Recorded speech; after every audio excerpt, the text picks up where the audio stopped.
Nation 11 Bharat के कार्यालय में हूँ। संपादक संचालक मनोज कुमार गुप्ता जी के से बातचीत कर रहा हूँ। गुप्ता जी, आपने रचनात्मक काम बिहार के गांवों का और मुख्यमंत्री आवास पैदल जाना, उसके बाद कि आप काजोड़ा क्षेत्र के धनदाड़ी गांव में साउंडलेस बच्चों का के लिए आप सहयोग मांग रहे हैं। हमने ये जो है हेल्प फॉर सूर्य भट्टाचार्य ये डब्बा जो है मैंने बनाया और इसमें जो है हम अपने मेन गेट इलाके में इस अंचल में बाज़ार में जा रहे हैं और लोगों से उस बच्चे के लिए सहयोग मांगने की कोशिश कर रहे हैं। ये सब काम करने से आपको कैसा अनुभव होता है? सबसे पहले तो हम आपका आभार प्रकट करना चाहेंगे सर कि आप दर्शकों को बताएंगे कि इनका नाम है बासुकीनाथ शर्मा जी, जो इनका एक अपना खुद का अखबार है, लोकल अखबार है जिसका नाम है दूरदर्शी वार्ता, और ये लगभग 22 साल से दैनिक जागरण के साथ भी जुड़े हुए हैं। पत्रकारिता के क्षेत्र में 22 साल से भी ज़्यादा समय से जुड़े हुए हैं और हाल फिलहाल में इन्होंने एक नशा मुक्ति अभियान के लिए भी आवाज़ उठाई थी अपने क्षेत्र में और काफ़ी लोगों ने जो है इनका सहयोग किया था, बढ़ चढ़कर इनके साथ शामिल भी हुए थे। तो सबसे पहले आपका हम शुक्रिया अदा करना चाहेंगे सर। ये बेहद गर्व की बात है कि इतनी बड़ी शख्सियत, इतने दिनों से आप पत्रकारिता जगत में आप सक्रिय हैं और आप हमारे पास आए, हमारे कार्य को आप सराह रहे हैं, दिखाने का प्रयास कर रहे हैं, बात कर रहे हैं, ये मेरे लिए बहुत गर्व की बात है सर। सबसे पहले आपका बहुत बहुत धन्यवाद। और जहाँ तक भावना की बात है तो बेहद सिंपल सा फॉर्मूला है काम करने का मेरा कि मैं कभी भी कोई भी कार्य जो करता हूँ उसमें कभी भी यह भावना नहीं छिपी रहती कि मुझे इसमें क्या मिलेगा, उसका परिणाम क्या होगा। जो कोई भी कार्य लोग जो करते हैं उसमें उनका एक लालसा छिपा हुआ रहता है परिणाम को लेकर, हार या जीत को लेकर। तो मैं हार या जीत के बारे में कभी नहीं सोचता, मैं हमेशा प्रयास के बारे में सोचता हूँ और यह भी प्रयास करता हूँ कि जो भी कार्य करूँ उसमें मेरा खुद का सम्मान मुझे मिले या ना मिले, या कभी ऐसा भी भय बना रहता है लोगों को कि मैं कोई कार्य करूँ उसमें मुझे अपमान का भी सामना करना पड़ सकता है, आलोचनाओं का सामना करना पड़ सकता है। एक सकारात्मक कार्य को लेकर कभी लोग विभिन्न तरह की भ्रांतियां या अफवाह वगैरह फैलाने का प्रयास करते हैं। लोग सोशल मीडिया में जाने से डरते हैं कि पता नहीं हमारी बातों को लोग किस तरह से लेंगे। तो मेरा हमेशा ये प्रयास रहता है कि मैं सिर्फ अपने कार्य पर ध्यान दूं, मैं अपने कर्तव्य पर ध्यान दूं और बस अपना कार्य जो है मैं करता चला जाता हूँ। बगल बाद में जो क्या परिणाम होने वाला है, हार होगा या जीत होगा, ये सब मैं बात पर छोड़ दूंगा। इसी तरह से मैं आगे बढ़ने की कोशिश करूँगा। आप बिहार रिपोर्टिंग करने के लिए गए, पैदल यात्रा किए, कैसा अनुभव आपको रहा? बिहार में ग्राउंड रिपोर्टिंग करने के लिए गए थे, वो इलेक्शन का समय था और मेरी इच्छा थी कि हम बिहार जाएं, वहाँ पर ग्राउंड पर लोगों का जो मतलब परिस्थिति, किस परिस्थिति में रह रहे हैं। 20 साल से जो है वहाँ पर नीतीश कुमार जी की सरकार रही है, उन्होंने कैसा जो है काम किया है। और इलेक्शन के दरमियान में सबसे पहले रिपोर्टिंग करने के लिए हम गया जिला में गए थे। एक अतरी विधानसभा क्षेत्र है, उसी में हम रिपोर्टिंग कर रहे थे और लालूचक बोलकर एक गांव था। उस गांव का बारे में मुझे पता चला कि वहां पर जो है सड़क की बहुत बड़ी समस्या है। आज़ादी का 78 सालों बाद भी जो है वहां पर लोग अभी भी सड़क के लिए तरस रहे हैं। महिलाओं को, जो प्रसूति महिला जो है, उनको अपने चिकित्सा केंद्र तक जो है खटिया पर लेकर के जाया जाता है। जाने पड़ता है हॉस्पिटल पहुंचते डिलीवरी खत्म हो जाता है, बच्चा भी खत्म हो जाता है। सोच के देखिए, कितना बिरला टाटा भी रहेगा ना सर, हम किसी के वोट नहीं देंगे। सोच के देखिए कितना बड़ा समस्या है, देना भी नहीं, कितना बड़ा समस्या है। बहुत और ये कैसा काम जी जी हाँ, कैसा काम ये गाँव में कोई विकास नहीं दे रहा है कोई। वहाँ के जो कर्मचारी हैं उनको कभी कभी नदी से होकर तैर कर जो है काम करने के लिए जो अपने कार्यालय तक जाना पड़ता है। महिलाओं को सिर पर जो है ठठरी लेकर के जो है बाजार तक जाना आना पड़ता है। लगभग 2-2.5 किलोमीटर का एक पगडंडी खेत पड़ता है, उसी से होते हुए लोग जो आना जाना करते हैं। तो काफी अच्छा अनुभव रहा, लोगों से जुड़ने का वहां पर मौका मिला, अपनी आंखों से अपने देश की परिस्थिति को देखने का मौका मिला, बिहार की परिस्थिति को देखने का मौका मिला।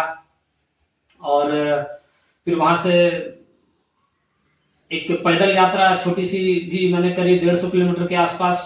वहां से उस लालूचा गांव का जो आवेदन था सड़क को लेकर के, वो आवेदन मैंने जाकर के जमा किया जनता दरबार में। और खुशी की बात रही कि जो है सड़क का जो है शिलान्यास हो गया। पता नहीं इसके बाद का पूरा कार्य संपन्न हो पाया या नहीं हो पाया, अभी तक मैं इस बारे में कुछ बोल नहीं सकता हूं, लेकिन शिलान्यास जो है किया गया था, सड़क का निर्माण कार्य भी शुरू हुआ था। लेकिन आगे का क्या रिपोर्ट है ये मैं जब वहां जाऊंगा तब मैं लोगों को दिखाऊंगा। आपका वीडियो दुर्गापुर काजोड़ा क्षेत्र में वायरल हो रहा है, जिसमें आप एक साउंडलेस बच्चों के इलाज के लिए लोगों के सड़क पर आर्थिक मदद मांगते दिख रहे हैं। हाँ जी, इस संदर्भ में बताइए थोड़ा। एक बच्चा है क्या भट्टाचार्य उसका नाम है, उनकी माता का नाम लक्ष्मी भट्टाचार्य है और उनके पिता हैं। उनका एक 6 साल का बच्चा है जो सेरिब्रल पल्सी से पीड़ित है। बहुत लंबी चिकित्सा प्रक्रिया है, जिसमें वो परिवार जो है मुझे लगता है सक्षम नहीं है, आर्थिक लाचारी है उनकी। तो बहुत लोगों ने जो है उनको मदद पहुंचाई। उनका एक वीडियो पिछले 6 महीने पहले भी जो है देखने को मिला था लोगों को, लेकिन पूरी तरह से उनकी मदद जो है नहीं हो पाई। वो अभी भी जो है परिवार आर्थिक मदद के लिए लोगों से जुड़ना चाह रहा है। तो मुझे खबर मिला उस परिवार के बारे में, मुझे फोन किया गया था, मैं गया वहां देखा। परिवार की स्थिति वैसी मतलब अच्छी नहीं है, आर्थिक स्थिति उतनी मजबूत नहीं है। बच्चा जो है हर दिन संघर्ष कर रहा है अपनी लाचारी से, एक सामान्य बच्चे की तरह हंसना, खेलना, कूदना, पढ़ने जाना, बातें करना, हर वो काम वो बच्चा करना चाहता है जिससे वो बच्चा मतलब दूर है, कर नहीं पा रहा है, लड़ाई लड़ रहा है। तो इस लड़ाई में मैं भी उस परिवार के साथ जो है शामिल हो गया और उस परिवार को मदद करने के लिए मैंने एक छोटा सा नया तरीका अपनाया। एक बॉक्स मैंने बनाया है, उसमें लिखा हुआ है हेल्प फॉर द चाइल्ड, और उसमें जो है ढेर सारे लोगों ने जो अपने आर्थिक उन्होंने जो है मदद किया है और ढेर सारी दुआएं, कामनाएं, आशाएं उस बच्चे के साथ लोगों की जुड़ गई हैं कि वो बच्चा जो है आने वाले भविष्य में ठीक ठाक हो और खुशी से जो है अपना जीवन यापन कर सके। इतना बड़ा कठिन कार्य और संवेदनशील कार्य आप करते हैं, आपको भय लगता है या नहीं लगता है? भय, नशा मुक्ति अभियान आप चला रहे थे सर, नशा मुक्ति अभियान आप चला रहे थे, तो आपको भय लगा था या नहीं लगा था? खूब लगा है भय, धमकियां भी दी गई। अच्छा, बहुत ढंग से परेशान भी किया गया। हाँ, आप रुके? हम रुके तो नहीं, रुकेंगे भी नहीं, रुकेंगे भी नहीं। उसी तरह मुझे भी डर लगता है सर। हर वो कार्य जो अच्छा काम आप करना चाहते हैं या करना चाह रहे हैं तो आपको डर लगता है, भीतर से एक आवाज आती है कि यार छोड़ दे, यहाँ से भाग चल, निकल चल, इस लफड़े में पड़ने का नहीं है। इस तरह से भीतर से आवाज आती है, लेकिन आप फिर भी वो काम करते हैं, क्योंकि एक अच्छे काम को करने के लिए आपको खुद के भय से लड़ना पड़ता है, अपनी आवाज को दबानी पड़ती है। उस आवाज को दबानी पड़ती है जो आपसे बार बार कह रहा है कि यहां से निकल चल, निकल चल। सोचिए समाज की स्थिति क्या है आज के डेट में। समाज की ये स्थिति है कि हर वो अच्छा कार्य या कुछ अच्छा करने के पहले आपको डर लग रहा है, अच्छा कुछ कहने के पहले आपको डर लग रहा है, कुछ सच बोलना आप चाह रहे हैं उसमें आपको डर लग रहा है। लग रहा है ना सर? ये समाज की अभी वर्तमान में स्थिति है कि आपको कुछ अच्छा करने के पहले डर लग रहा है। लेकिन मेरी फिलॉसफी है कि भाई अगर मुझे डर लग रहा है तो भी मैं वो काम करूंगा डर डर के, मैं डर डर के वो काम करूंगा। अगर आप डर के मारे रो रहे हैं तो मैं रो रो करके करूंगा। अगर आपके पास अपनी शारीरिक क्षमता नहीं है लड़ने की तो मैं उससे भी आगे जाकर के लड़ाई करने की कोशिश करूंगा, रो रो कर करूंगा, डर डर के करूंगा, लेकिन करूंगा जरूर। सत्य की लड़ाई अगर लड़ने के लिए सब कुछ निछावर करने की भी स्थिति बन पड़ेगी तो भी मैं लड़ूंगा। आप एक खोजी पत्रकार हैं और समाज सेवी हैं, गरीबों की आर्थिक मदद पहुंचाने के लिए हमेशा तत्पर रहते हैं। क्या आप राजनीति में भी जा सकते हैं? बेहद कठिन सवाल है सर, अभी की स्थिति में ऐसा कुछ कभी विचार नहीं है कि राजनीति में जाना ही है, लेकिन परिस्थितियों का किसी को पता नहीं, आने वाले भविष्य का भी किसी को पता नहीं, तो क्यों ना वर्तमान में ही जिया जाए। और वर्तमान में मैं अपने जो भी मैं कार्य कर रहा हूँ उससे मैं काफी खुश हूँ, लेकिन अगर राजनीति में कभी अगर ऐसा मौका मिला कि मुझे जाना चाहिए तो उस पर हम विचार जो है जरूर करेंगे। धन्यवाद।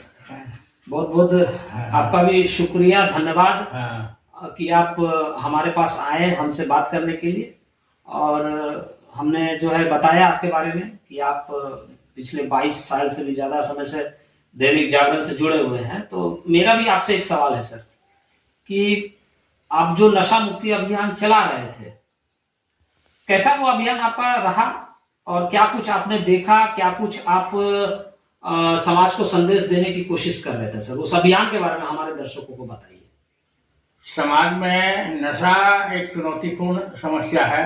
जो छात्र छात्राएं और गरीब मजदूर लोग जो है नशा पान करते हैं, हमारा सोच यही था कि उनको नशा मुक्ति करावें, उनका परिवार सुख समृद्धि आवे, रोग से मुक्त हो जाएंगे। कोयलांचल में अधिकांश लोग लीवर की बीमारी से, डायबिटीज की परेशानी से, अनेक प्रकार के जघन्य और संक्रामक रोग से गहन पीड़ित हो रहे हैं। हमारा उद्देश्य था कि छात्र छात्राओं में और युवाओं में नशा का उन्मूलन हो जाने से स्वस्थ जीवन जिएंगे, स्वस्थ समाज का निर्माण करेंगे, यही मकसद था। मकसद व्यक्ति पार्टिकुलर किसी को बदनाम करना नहीं था, लेकिन कुछ लोग जो है ये नशा आंदोलन चलाने के बाद में जो है एक आध दो आतताई आदमी है जो स्थानीय नेताओं के बल पर अपने को ज्यादा समझते हैं, बाहुबली समझते हैं। लेकिन हमारा आंदोलन कंटिन्यू, केवल काजोड़ा नहीं पूरे अंडाल क्षेत्र में इसको अलग जगाने का प्रयास कर रहा हूं और करता रहूंगा। इसके लिए मुझे जो भी करना पड़े, जान जाना पड़े तो पर ठीक है, नहीं भी जाए तो पर ठीक, लेकिन आंदोलन मैं चालू रखूंगा। बहुत बहुत धन्यवाद सर हमारे पास आने के लिए और हमारे कार्य को सराहना करने के लिए, सराहने के लिए। हमारे कार्य को लेकर आप अपने दर्शकों से जो रूबरू कराने का जो आपने प्रयास किया उसके लिए बहुत बहुत धन्यवाद सर। Thank you. हमारे साथ जुड़े रहिएगा और आशा करिए कि इनका जो अभियान है वो सक्सेस हो और ज्यादा से ज्यादा जो है ये लोगों को जागरूक करेंगे और विशेष करके युवा शक्ति को जागरूक करने का प्रयास करेंगे कि आप नशा जो है कीजिए, नशा जो है कीजिए, लेकिन अपने आप को कुछ बनाने का नशा कीजिए। आप अपने आप को उस ऊंचाई तक ले जाने का नशा कीजिए जहां पर लोग आपकी सराहना करें, आपके जैसा जो है बनने का प्रयास करें, आपको देखकर लोग गर्वित हों और आपकी लोग मिसाल दे सके। ऐसा कार्य करने का नशा जो है अपने अंदर में जो है उत्पन्न करने का या पैदा करने का प्रयास कीजिए। है कि नहीं सर? सही नहीं सर? बिल्कुल सही बात। और ऐसे ही सर आप आगे बढ़ते रहिए और हमारे पास आने के लिए बहुत बहुत धन्यवाद। मेरे पास शब्द नहीं है सर कि मैं आपका कैसे शुक्रिया करूं। Thank you sir.